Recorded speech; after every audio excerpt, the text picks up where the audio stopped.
Okay, so these are the top five Batman adaptations, and it's animated. We'll do a live action different video, but you were talking about the Killing Joke, and obviously the Killing Joke is one of the best comics of all time. However, it's not necessarily so much a Batman comic as it is a Joker, It's a Joker comic, Yeah, and it's like multiple choice. it is. And That's what I like about the comic. yeah, That it is multiple but choice. in the movie, we were talking about the movie. The movie is just hot buttons. Like it is terrible because, like, I don't know, for some reason to stretch out the runtime, they added this disgusting relationship between Batman and Barbara Gordon, which totally diminishes her character. That was bizarre. And like, for example, DC has some of the best female characters ever, like The Wonder goats. Woman, like Catwoman, Batgirl. I mean, yeah. And like characters like Hawk Girl, like they have so many great female characters, but they don't utilize them. Yeah, don't get me started on Poison Ivy. That's one of You better relax, my friend. That's one of the reasons I married a redhead. Oh, was because of Poison Ivy. Anyways, okay, let's get into it. Chill out. Okay, so this is my list of, and I just want to hear your thoughts. This is my list of the top 5 adaptations. Now, I will preface, or is that the right word? I will say that some of these are technically in the same universe. Okay. But in my opinion, they're different, and I'll explain. So coming up at number 5 is Batman, Superman, Public Enemies. And the reason why this is number 5 is because I love the way that they convey the relationship between Batman and Superman here. Like they're best buds. They're homies in this movie. And like obviously in this movie he's voiced by Kevin Conroy, the GOAT. Yeah, dude. I remember this one. Like Kevin Conroy, he is like, if you want to rest in peace. He passed away, which is unfortunate, but really recently. If you want a great, he passed away in 2022. If you want a freaking great Batman movie and it's animated, get Kevin Conroy. I mean, obviously those are all the great movies. You need to get a Ouija board and get. Oh my gosh! If we ever want to see the animated Batman ever again, we're gonna have to. They are making a new series, Caped Crusader. A rumor has it that he did voice it before he passed away. Oh shoot! How are they going to do more seasons? I don't know. I don't think they will. Anyways, but the reason is because right here you see Batman's toughness. He goes against tons of different villains. He helps Superman. Like obviously he's willing to sacrifice everything at the end. I mean, you haven't seen it. I won't spoil it for you. Anyways, number 4 is Batman Under the Red Hood. Unfortunately, this is not voiced by Kevin Conroy, but this is one of the greatest Batman movies ever. Probably number 1, but that's a discussion for another day. But the reason why this is so great, and when something like Arkham Knight, which is spoiler alert, Arkham Knight is Red Hood. The reason why this is so great is because you knew that this was Jason Todd the whole time. The point wasn't the shock factor of like, oh my gosh, like who's the Red Hood? Who's the Red? We all knew who the Red Hood was. That's what they're trying to go for in Arkham Knight, and they failed because you knew it was Jason Todd from a mile away. The reason why this was so great wasn't because it was a shock. It was like, okay, how is Batman going to react to Jason Todd? First of all, being alive and turning into basically DC's version of Deadpool. Like, I mean, if in looks, not necessarily in anything else. Yeah, he's not. He's definitely doesn't. Don't be. He won't be cracking jokes, but he is definitely as deadly. I mean, look at those guns. And this is my favorite look, as like the jacket, everything looks amazing, and he's. I mean, Red Hood is one of my favorite characters, and they've tried to adapt him, and sometimes they fail. Sometimes this is a hit right here. They hit it on. They did such a good job. And in this one, is it the classic Red Hood origin where he gets tortured by the Joker? Have you not seen this movie? I haven't. It was a long time. It was right when it first came out. Movie night. We're having a movie night. Watch it. I probably watched this 10 times. But anyways, the start of the movie is him getting beat the heck out of with a crowbar by the Joker. Dude, and then he gets blown up and he's dead. Gets resurrected by the Lazarus pit. and it just goes. Anyways, but this movie, I mean, it really shows like some of the best fight Dude, scenes. actually, that brings up a good point. Why is the Lazarus Pit not in any of the movies? I know. When we got Ra's al Ghul, however you want to call it. I know it's not in any of the Dark Knight trilogies, which either. It could have been. Which it could have been. They were going for a more grounded take, but anyways, I think Batman just first of all, Batman goes against Amazo in this movie. Like he works side by side with Nightwing. He's not a dick to him, which is a huge plus. Like I hate when Batman just treats his sidekicks like crap. Anyways, that's Batman, number 4. Batman treats all the ladies. He talks to him. He's getting all the ladies, and then when his little sidekicks come around, he talks to him like it's the younger brother that's trying to hang out. I know. Well, I just like. Anyways, okay.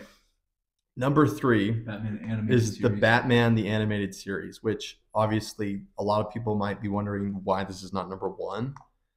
And the reason why it's number 3 and it's not higher is because you'll see in a minute. But Batman the Animated Series really was my childhood. Yeah, this is like my childhood. Like this is what I grew up watching.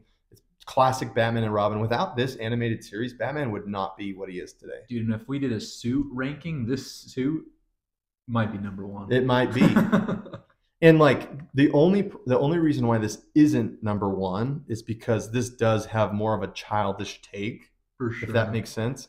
Like there are times where which is not bad. I mean, there are times where he's cracking jokes and everything. Now, I love Batman the Animated Series so much that I'm going to do my own episode ranking of where I rank my favorite episodes.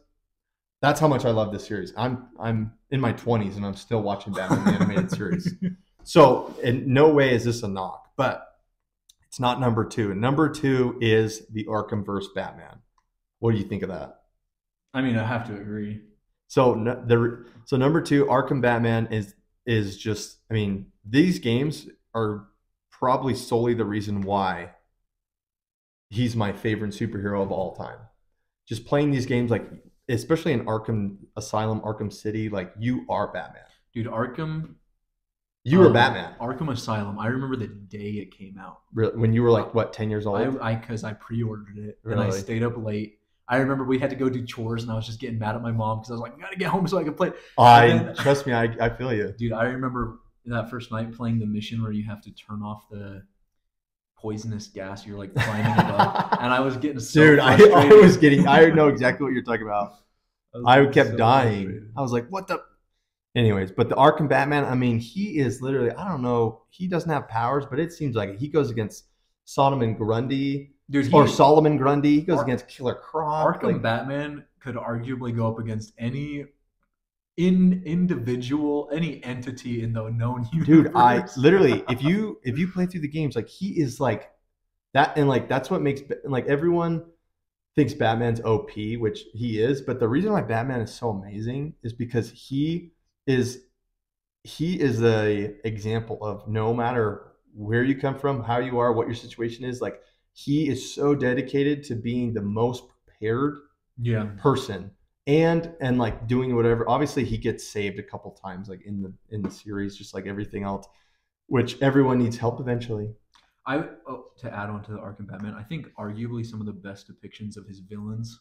I agree. Besides Bane besides Arkham Origins. Bane in Arkham Origins is good. The first time that you see Scarecrow in Arkham Asylum. Oh yeah, you're when scared. You're walking down the hallway and then you see your parents dead. Dude, it was scared.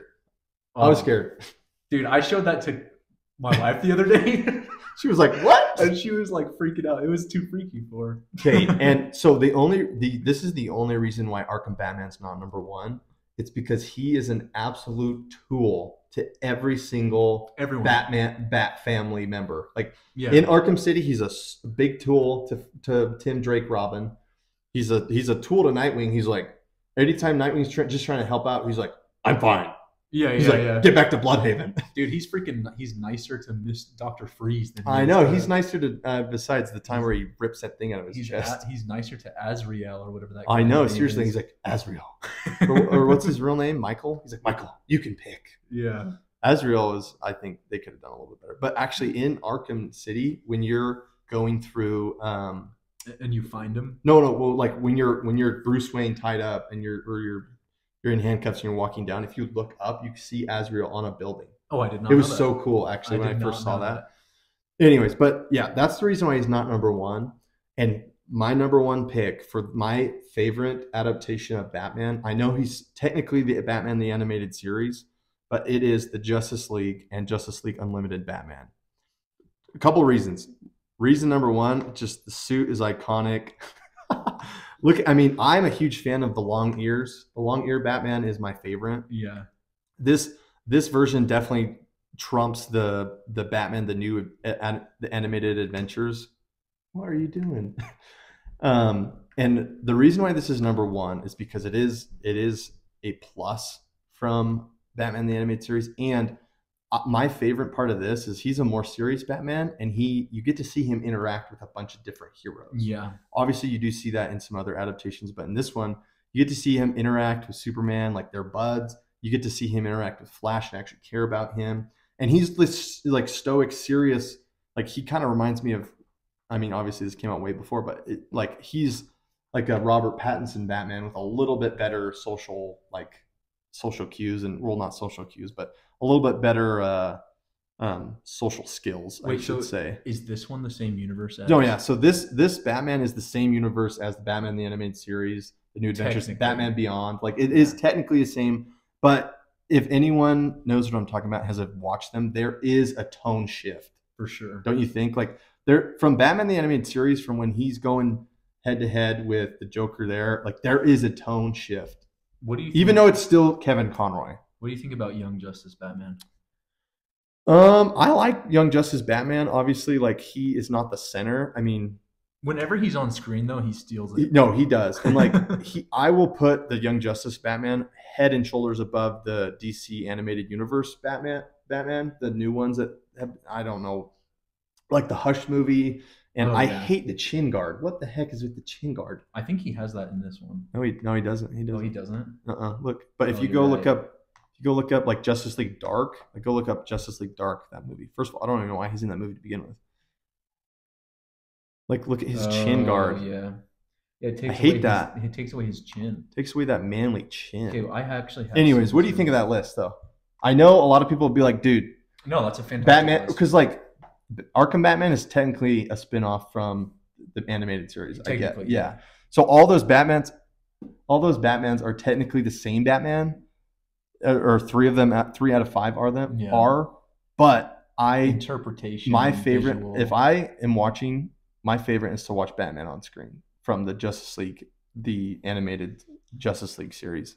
No, I think that's a fantastic list. Like that episode where he's helping Flash when they have the Flash Museum, like the episode where he's with Wonder Woman, like anytime Batman has time. Oh, one of my favorite, Dr. Destiny. Do you know who that is? No. So Dr. Destiny episode where he's like, you don't have any powers. And Kevin Conroy, Batman's like, oh, I have one, Johnny. I never give up. I was shaking in my boots when he said that. Dude. Okay. Dude, it just shows that even when Batman's the only one that doesn't have superpowers, he is the most valuable member of that team, arguably other than Superman. I wanted to bring up this one just to get your thoughts on it. I remember when it came out. Do you ever watch Beware the Batman? Yeah, I have on seen Adult it. Swim. Yeah, it only lasted one season, right? Yeah. I mean, it's decent. I remember it had these really, really random, super dark moments. And it's a kid's show. Yeah, because Professor Pig is like one of the main villains. Professor Pig's a great villain. And he's disturbed. Yeah, and in that episode, have you seen him in Arkham Knight? It is scary. Yeah. This was one of my first introductions to Professor Pig, though, and I remember being like, "This is like a kid's show," and he's like hunting down a man with a crossbow. I know, it's funny as heck. That's funny, but anyways, there you have it. I mean, obviously, top 5. If I had to pick, like, these are some great adaptations of Batman. So. Yeah. All right. Good job. Thanks for listening.